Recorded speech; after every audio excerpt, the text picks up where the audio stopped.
नमस्कार साथियों। रीड ਦੇ ਲੈਵਲ 1 ਦੇ ਅੰਦਰ ਲੈਂਗੁਏਜ ਫਸਟ ਪੰਜਾਬੀ ਅਤੇ ਲੈਂਗੁਏਜ ਸੈਕਿੰਡ ਪੰਜਾਬੀ ਦੇ ਅੰਦਰ ਤੀਸਰੀ ਯੂਨਿਟ ਦੇ ਅੰਦਰ ਆਪਣਾ ਇੱਕ ਟੌਪਿਕ ਹੈ ਪੰਜਾਬੀ ਵਿਆਕਰਣ ਤੋਂ ਸੰਬੰਧਿਤ। ਉਸ ਦੇ ਅੰਦਰ ਅੱਜ ਆਪਾਂ ਇਸ ਕਲਾਸ ਦੇ ਅੰਦਰ ਦੇਖਣਾ ਹੈ ਪੰਜਾਬੀ ਵਰਣਮਾਲਾ, ਲਗਾ ਮਾਤਰਾ ਅਤੇ ਲਗਾਖਰ। ਇਸ ਦੇ ਬਾਰੇ ਆਪਾਂ ਦੇਖਣਾ ਹੈ। ਸਵਰ ਤੇ ਵਿਅੰਜਨ ਦੇ ਬਾਰੇ ਆਪਾਂ ਅਗਲੀ ਕਲਾਸ ਦੇ ਅੰਦਰ ਦੇਖਾਂਗੇ।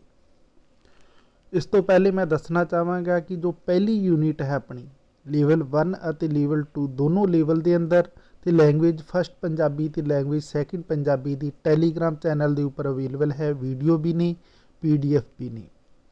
इस तो इलावा 2-3 बुकां भी आपको उत्थे अवेलेबल करवाई गई ने जिस के अंदर ये सारे जोड़े आपको PDF के पॉइंट ने ये मिलने वाले ने।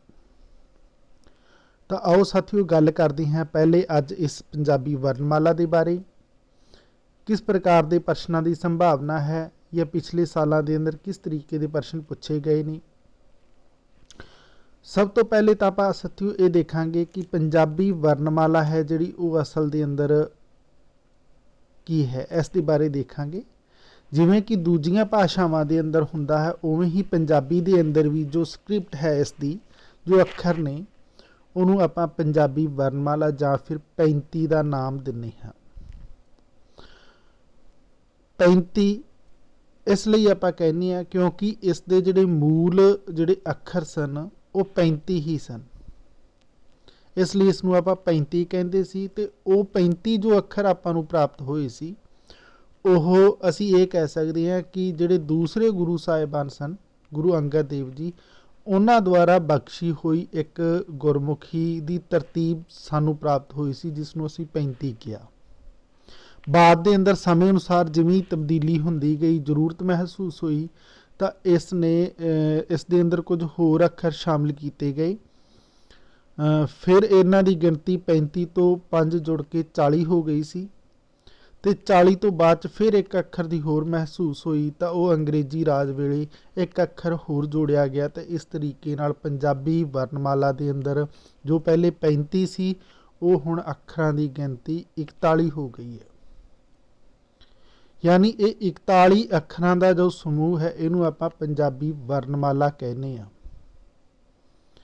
ਪ੍ਰਸ਼ਨ ਇਸ ਦੇ ਅੰਦਰੋਂ ਆਉਣਾ ਲਾਜ਼ਮੀ ਹੈ। ਬੜਾ ਹੀ ਦੇਖਣ ਨੂੰ ਸਰਲ ਜਿਹਾ ਪ੍ਰਸ਼ਨ ਹੋਏਗਾ ਤੇ ਅਸੀਂ ਇਸ ਸੌਖੇ ਜਿਹੇ ਪ੍ਰਸ਼ਨ 'ਚ ਹੀ ਕਿਤੇ ਉਲਝ ਨਾ ਜਾਈਏ, ਇਸ ਲਈ ਥੋੜਾ ਜਿਹਾ ਧਿਆਨ ਨਾਲ ਇਸ ਗੱਲ ਨੂੰ ਸਮਝਣਾ ਹੋਏਗਾ। ਮੂਲ ਜੋ ਅੱਖਰ ਸਨ ਪੰਜਾਬੀ ਵਰਣਮਾਲਾ ਦੇ ਉਹ 35 ਸਨ। ਬਾਅਦ ਦੇ ਅੰਦਰ ਇਸ ਦੇ ਅੰਦਰ ਅਰਬੀ ਫਾਰਸੀ ਦੇ ਸ਼ਬਦਾਂ ਨੂੰ ਹੂਬਹੂ ਲਿਖਣ ਦੇ ਲਈ ਜ਼ਰੂਰਤ ਮਹਿਸੂਸ ਹੋਈ ਤਾਂ 5 ਅੱਖਰ ਹੋਰ ਸ਼ਾਮਿਲ ਕੀਤੇ, ਫਿਰ ਇਹਨਾਂ ਦੀ ਗਿਣਤੀ ਹੋ ਗਈ 40। ਤੇ ਉਸ ਤੋਂ ਬਾਅਦ 'ਚ ਅੰਗਰੇਜ਼ੀ ਰਾਜ ਵੇਲੇ ਤਾਲਵੀ ਉਚਾਰਨ ਦੇ ਲਈ ਅੱਖਰ ਸ਼ਬਦ ਉਚਾਰਨ ਜਿਹੜਾ ਲਿਖਣ ਦੇ ਲਈ ਇੱਕ ਅੱਖਰ ਦੀ ਹੋਰ ਮਹਿਸੂਸ ਹੋਈ ਤਾਂ ਉਹ ਅੱਖਰ ਇੱਕ ਹੋਰ ਇਸ ਦੇ ਅੰਦਰ ਸ਼ਾਮਿਲ ਕੀਤਾ ਗਿਆ। ਇਸ ਤਰੀਕੇ ਨਾਲ ਇਹਨਾਂ ਦੀ ਗਿਣਤੀ ਹੋ ਗਈ 41। ਅੱਜ ਕੱਲ੍ਹ ਆਪਣੇ ਕੋਲ ਪੰਜਾਬੀ ਵਰਣਮਾਲਾ ਦੇ ਅੰਦਰ 41 ਅੱਖਰ ਨੇ। ਹੁਣ ਆਪਾਂ ਇਹਨਾਂ ਪੰਜਾਬੀ ਵਰਣਮਾਲਾ ਦੇ 41 ਅੱਖਰਾਂ ਦੀ ਗੱਲ ਕਰਨੀ ਹੈ। ਕਿਹੜੇ ਅੱਖਰ ਨੇ ਉਹ, ਕੀ ਪਹਿਚਾਣ ਹੈ, ਇਸ ਦੇ ਬਾਰੇ ਗੱਲ ਕਰਾਂਗੇ। ਸਭ ਤੋਂ ਪਹਿਲੇ ਤਾਂ ਆਪਾਂ ਦੇਖਾਂਗੇ ਸਾਥੀਓ ਕਿ ਜਿਹੜੀ ਪੰਜਾਬੀ ਵਰਣਮਾਲਾ ਹੈ ਇਹ ਦੂਜੀਆਂ ਵਰਣਮਾਲਾ ਤੋਂ ਥੋੜੀ ਜਿਹੀ ਵੱਖਰੀ ਹੈ। ਕਿਉਂ? ਕਿਉਂਕਿ ਇਸ ਦੇ ਆਰੰਭ ਦੇ ਅੰਦਰ ਹੀ ਸਵਰ ਆ ਜਾਂਦੇ ਨੇ ਤੇ ਸਵਰ ਕੋਈ ਜ਼ਿਆਦਾ ਨਹੀਂ ਹੈ, ਸਿਰਫ 3 ਹੀ ਆ ਜਾਂਦੇ ਨੇ। ਉਹ ਆ ਜਾਂਦੀ ਹੈ ਊੜਾ, ਆੜਾ ਅਤੇ ਈੜੀ। ਇਸ ਤਰੀਕੇ ਨਾਲ ਆਪਣੇ ਕੋਲੇ 3 ਸਵਰ ਆ ਜਾਂਦੇ ਨੇ, 3 ਤੋਂ ਜ਼ਿਆਦਾ ਨਹੀਂ ਹੈ।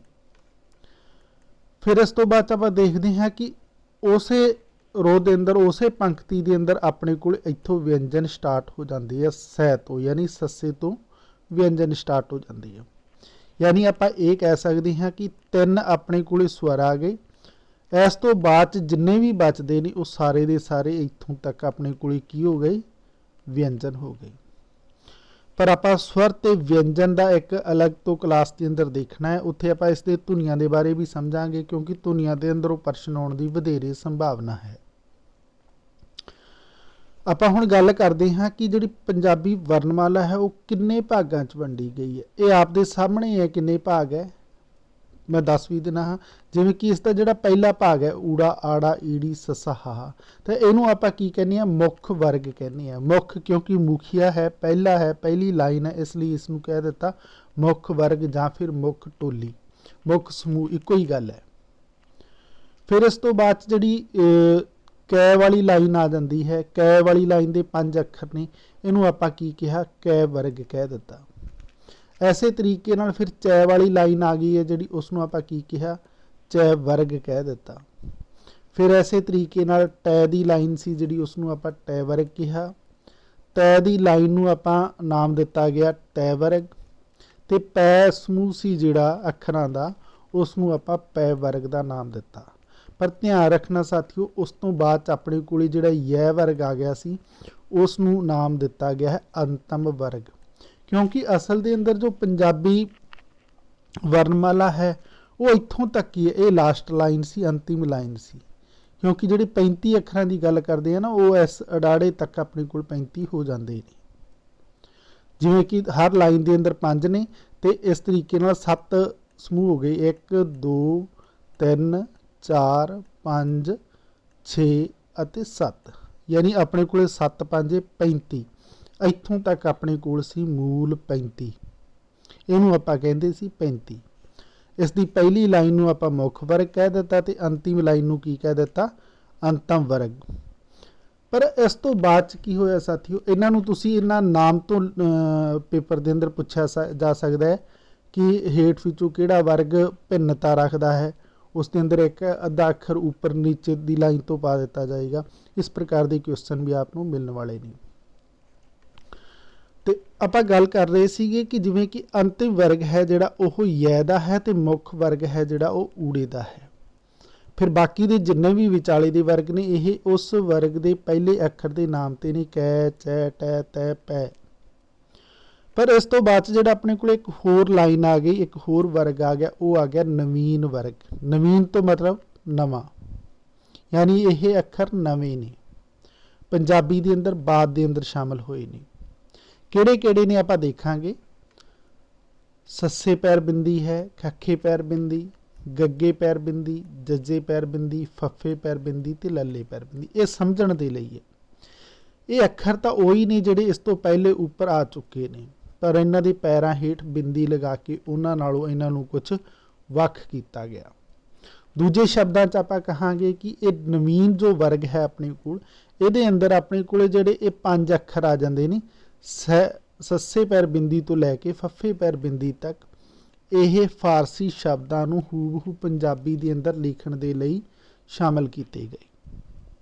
तुहानूं किते भी फारसी दे शब्द पंजाबी दे अंदर लिखण दी जरूरत महसूस होवे, इन्हां अखरां चों कोई अखर आ रहा होवे, तां इह अखर लिखे जाणगे, ना कि उपर वाले। ये उस शब्दां दे उपर डिपेंड करता है, निर्भर है। इस तरीके नाल अपने कोले 35 अखर जो 35 वर्णमाला सी, वो अपने को 40 तक पहुँच गई। पर अंग्रेजी हुकूमत वेले तालवी उचारण शुरू हो गया, क्योंकि हर एक भाषा की अपनी विलक्षणता होंदी है, तो पंजाबी की भी है। इस कारण पंजाबी के अंदर यह पहले शामिल नहीं सन धुनियां, तो बाद के अंदर धुनियां शामिल होने के कारण इन्हां दी जिहड़ी स्क्रिप्ट है यानी अखर है वो शामिल किए गए। तो फिर एक अखर होर सी जिहड़ा जिसनूं आपां लह कह दिंदे हां, तो यह लल्ले पैर बिंदी है जो ये शामिल किया गया। तो इस तरीके नाल अपने कोले जिहड़े 35 अखर सी वो 40 ते 40 तो बाद एक होर जुड़ के 41 हो गए। हुण इत्थों तक तो गल समझ आ गई अपने कोल कि अपनी वर्णमाला के अंदर 41 अखर ने, मूल अखर 35 ने, बाद के अंदर 40 बने तो फिर 41 बने। पर हुण इसनूं आपां मुख मुख डिवाइडेशन भी जरूर समझांगे, क्योंकि उस तो बिना ये गल अधूरी है। सब तो पहले तो आपां ये गल देखनी है कि जिहड़ी पंजाबी वर्णमाला है अपने कोल, उस दे आरंभ के अंदर ही आपां नूं 3 स्वर मिलते हैं, ऊड़ा आड़ा अते ईड़ी। यह पंजाबी की ही एक खूबसूरती है कि उसके आरंभ के अंदर इन्हां दे अंदर ही शामिल किए हुए 3 जिहड़े आपां नूं अखर मिलते हैं वो स्वर ने। दूजी एक इसकी एक होर अगर असीं देखण दे नज़रिए तो कहीए, बाकी सब अखर ने जिहड़े ओह ਉੱਪਰ ਲਾइन मार के हेठां नूं लिखे गए ने, पर एक ऊड़ा एक ऐसा है जिहड़ा ऊपर भी जाता है। ये गल नोट कर लेना। थोड़ा जिहा वैसे ध्यान च रखने वाली गल है, तो प्रश्न भी इस तरीके के पूछे जा सकते हैं। इस प्रकार के प्रश्न पूछण तो दी संभावना तो इनकार नहीं कर सकते आप, क्योंकि पंजाब के पेपरों के अंदर इस प्रकार के प्रश्न पूछे गए हैं। फिर आप गल करांगे कि जिहड़ा ऊड़ा आड़ा ईड़ी है, ये बाकी जिहड़ी भाषावां ने उन्हां तो विलक्षण है। पंजाबी के जिहड़े स्वर ने वो ऊ तो शुरू हो रहे हैं, न कि ए तो शुरू हो रहे हैं। ये दूसरी इसकी खूबी है। तो इस तरीके नाल जिन्ना ही तुसीं उसनूं पढ़ते जाओगे तो इस दीयां जिहड़ियां खूबियां ने वो आपनूं समझ आउंदियां जाणगियां। तो ये तो आपां गल कीती स्वर की, पर स्वर धुनियां की गल आपां अगली क्लास के अंदर करनी है। व्यंजन धुनियां की भी गल आपां अगली क्लास के अंदर करांगे, तो उसके अंदरों भी प्रश्न की संभावना बन जाती है। फिर इस तो बाद देखते हैं कि अपने कोले कुछ विलक्षणता वाले अखर ने जिन्हां दी आपां डिवाइडेशन करनी है। कि अपने कोल पंजाबी वर्णमाला के अंदर नासकी धुनियां नासकी जिहड़े व्यंजन ने वो 5 ने। ये जो मैं आपनूं दिखा रहा ये सारे के सारे नासकी व्यंजन ने। नासकी इसलिए क्योंकि इन्हां नूं बोलण समय आवाज़ नक राहीं बाहर आउंदी है। या तुसी हिंदी के अंदर जिहड़ी बिंदी का काम करते हो, तो जो अखर की जरूरत पैंदी है या फिर हिंदी के अंदर न का काम किया जाता है, तो पंजाबी के अंदर उन्हां दी थां ते अखर की जो जरूरत महसूस होती है, तो अपने कोल ये 5 ने। यानी नासकी जिहड़े व्यंजन ने उन्हां दी गिनती अपने कोल 5 है। इस तो अलावा जिहड़े फारसी के लफ्ज़ लिखण दे लई अपने कोल अखर ने, उन्हां दी गिनती भी अपने कोल कितनी हो जाएगी? 5 हो जाएगी। तो इस तरीके नाल यह फारसी वाले भी अपने को कितने हो गए? 5 हो गए। इन्हां दी पहचान आपनूं करनी बड़ी ही जरूरी है। इस दे नाल मैं पंजाबी ग्रामर के कुछ होर वीडियो के लिंक भी आपनूं अगले 2-3 दिनों के अंदर पूरा एक यूनिट चार्ट बना के पेश कर देंगे। उन्हां दे अंदर भी आपनूं इस प्रकार दीयां बहुत सारियां गल्लां सीखण नूं मिलणगियां। पर जिहड़ा आह एक अखर है अपने कोल, यह है तालवी दे लई। ये गल नोट कर लेना। बाकी दियां जिहड़ियां व्यंजन ते स्वर के बारे आपां गल्लां देखणियां ने, वो देखांगे स्वर ते व्यंजन के पार्ट के अंदर। पर अज आपां इस दे अंदर गल करनी हुण इस तो बाद च कि लगा मात्रा की हुंदियां ने ते लगाखर की ने। ये आपां गल्लां देखणियां ने। आपां पंजाबी वर्णमाला बारे देख चुके हाँ, तो हुण गल करते हैं लगा अते लगाखर के बारे। यानी लगा मात्रा असल दे अंदर मात्रा किसी उचारण नूं लग्या होया समा है। दूजे शब्दां च ये कहिए कि जिहड़े पंजाबी वर्णमाला है उन्होंने आपां कोई चिन्ह लगा के, कोई मात्रा लगा के जदों उसका उचारण धुनी उचारते हैं तो वो शब्द का रूप धारण कर जाते हैं। पंजाबी के अंदर प्रॉपर इन्हां दे नाम ने, मैं नाम पढ़ देना, पर तुहानूं नाम तो ज़्यादा उस दे स्वर वाहक ते चिन्ह के उपर ध्यान देने की जरूरत है, क्योंकि पेपर के अंदर स्वर वाहक ते चिन्ह के लिए ही क्वेश्चन जे आएगा तो पूछा जाएगा। जिवें कि इत्थे आपनूं स्वर ते स्वर नहीं कहांगा मैं, लगा ते लगाखर जिहड़े ने वो दिते गए ने, तो इन्हां नूं आपां समझण दी कोशिश करते हैं। सब तो पहले अपने कोले जिहड़े आ जाता है वो आ जाता है मुक्ता। यानी इसका कोई भी चिन्ह नहीं हुंदा, यह बिना मात्रा के अखर हुंदे ने, उन्हां नूं आपां मुक्ता कहने आ। जिवें कि कमल, कै, मैं, लै, तीनों ही अखर ने जिहड़े मात्रा नहीं लगी हुई है, कोई लग नहीं लगी गई है, इस कारण यह मात्रा तो मुक्त सी, इसलिए इन्हां नूं कहा गया मुक्ता। मात्रा असल के अंदर धुनी उचारण च लग्या होया समा है जिहड़ा उसनूं कहा जाता है। पर जिहड़ा रीट इम्तिहान है ये राजस्थान दे पंजाबी भाषा की तैयारी करने वाले बच्चों के लिए है, तो उस हिसाब नाल इसनूं आपां नूं समझण की जरूरत है। फिर दूसरा आ जाता है कन्ना, यानी आ, ये इसका चिन्ह हो जाएगा। ये इत्थे शब्द प्रयोग च वरतों च लिया गया है, तो ये अपने कोले स्वर वाहक आ गया, इसका ये धुनी जिहड़ी आपां उचारनी है। फिर तीसरा आ जाता है अपने कोले सिहारी, तो यह है आ सिहारी का चिन्ह हो गया, तो ये अपने कोले उसकी जिहड़ी आवाज़ कढ़न दे लई स्वर वाहक ने। फिर ऐसे तरीके नाल बिहारी, तो ये बिहारी हो गई, ये उसका चिन्ह हो गया। फिर एंकड़, एंकड़ इस तरीके नाल है, ये उसका चिन्ह मिल गया आपां नूं। अगे शब्दां दे प्रयोग कीते होए ने, तुहानूं बहुत सारे मिल जाएंगे, कोई मुश्किल वाली गल नहीं है। फिर दुलैंकड़ है, ये उसका चिन्ह है, इत्थे तुसीं देख रहे हो। फिर लावां इस तरीके नाल लिखिया जाता है, अगर स्वर वाहक पा के लिखीए तो असीं ये उसका चिन्ह हो गया। फिर इस तो बाद दुलावां इस तरीके नाल लिखा जाएगा, ये उसका चिन्ह हो गया। हौड़ा यानी ओ दी मात्रा है, इस तरीके नाल लिखी जाएगी, ये इसका चिन्ह हो गया। तो फिर उस तो बाद हो गया कनौड़ा, जो तुसी देख रहे हो। इन्हां दी अगे वरतों भी दिती गई है, इस इत्थे यह चिन्हां नूं वरत्या गया है, यानी लगा नूं प्रयोग च लिया गया है।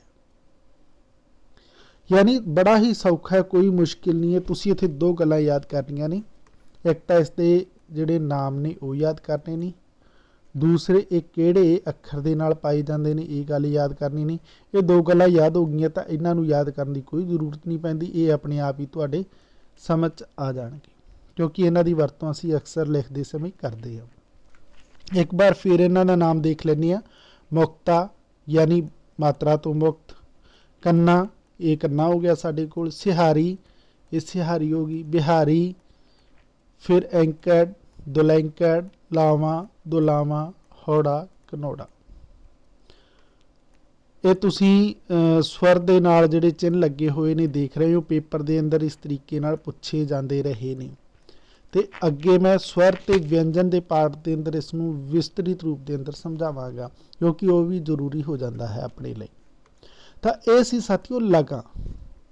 लग यानी किसी अखर के नाल लग के नवा शब्द जो बनता है, वो लग की मदद के नाल बनता है। पर हुण आपां गल करनी है लगाखर की, यानी ये ऐसे हुंदे ने जिहड़े लग तां लगी ही है, तो लग दे नाल ही कुछ होर अखर लगे ने, उन्हां नूं आपां की कह दिंदे आ, लगाखर कह दिंदे आ।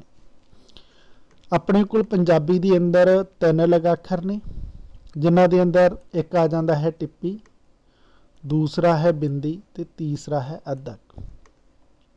हुण टिप्पी है जिहड़ा उसका ये चिन्ह है, तुसीं चिन्ह देख रहे हो। बिंदी है जिहड़ा उसका ये चिन्ह है, ते अद्धक है जिहड़ा ये चिन्ह है। पर इत्थे एक गल समझण योग है कि वधेरे नियम ने जिहड़े वो लगाखर नूं लैके ने, ना कि लगा नूं लैके ने। हुण इन्हूं आपां समझण दी कोशिश करांगे। टिप्पी अते बिंदी ये दोनों ही नासकी साडे लगाखर ने, यानी इन्हां दा वरतों है जिहड़ी आपां उस वेले करदे हां जदों किसी शब्द की आवाज़ नक राहीं आ रही होवे ते उत्थे कोई चिन्ह लगना होवे। बड़ा ही सौखा है, या तो टिप्पी लगेगी या फिर बिंदी लगेगी। पर कित्थे टिप्पी लगेगी, कित्थे बिंदी लगेगी, ये गल जरूरी हो जाती है। तो ये लई पंजाबी च अपने कोल नियम है, तो बड़ा ही सुखाला ते सौखा जिहा नियम है कि अपनी 4 जिहड़ियां लगां है, यानी उपर वालियां 4 लगां, उन्हां दे नाल तां लगदी है टिप्पी, ते बाकी सब दे नाल लगदी है बिंदी। हुण 4 लगां किहड़ियां किहड़ियां ने? एक तां मुक्ता दे नाल टिप्पी लगदी है, एक सिहारी दे नाल टिप्पी लगदी है, एक एंकड़ दे नाल टिप्पी लगदी है, ते एक दुलैंकड़ दे नाल टिप्पी लगदी है।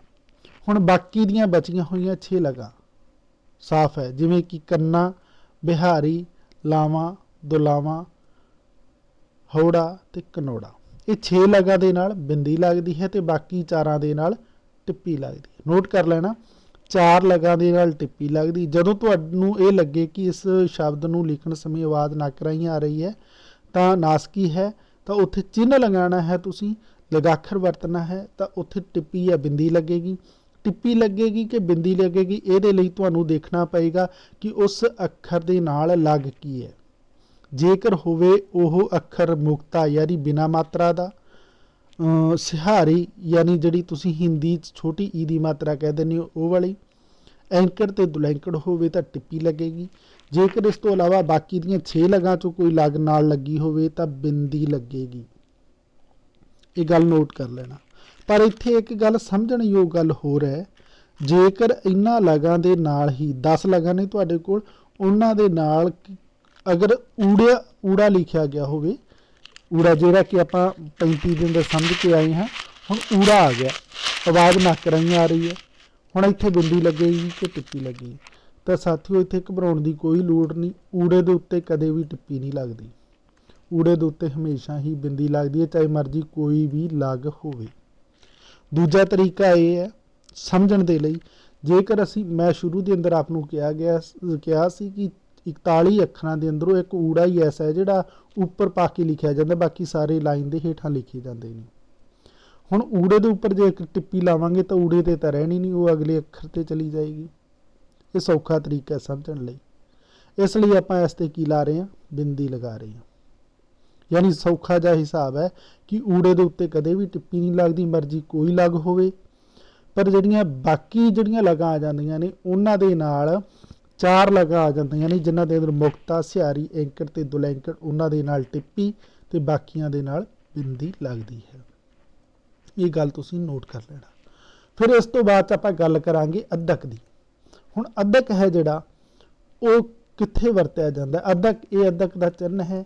अद्धक की वरतों दरअसल किसी अखर के उपर दबाव दे के बोलण दे लई, या फिर हिंदी अनुसार असीं ये कहिए कि अद्धे अखर की भरपाई करता है। पंजाबी च अद्धे अखर नहीं होंदे, पर अद्धे अखर की पूर्ति करने के लिए ये अद्धक हुंदा है। तो असी की करते, उस तो पहले अखर ते अद्धक पा दिंदे हां ताकि उस उत्ते दबाव दे के बोलीए तो अगला अखर है जिहड़ा वो सानूं इंज लगे कि अद्धा लिखिया गया है। तो इसनूं भी अपने कोले वरतन दे नियम ने।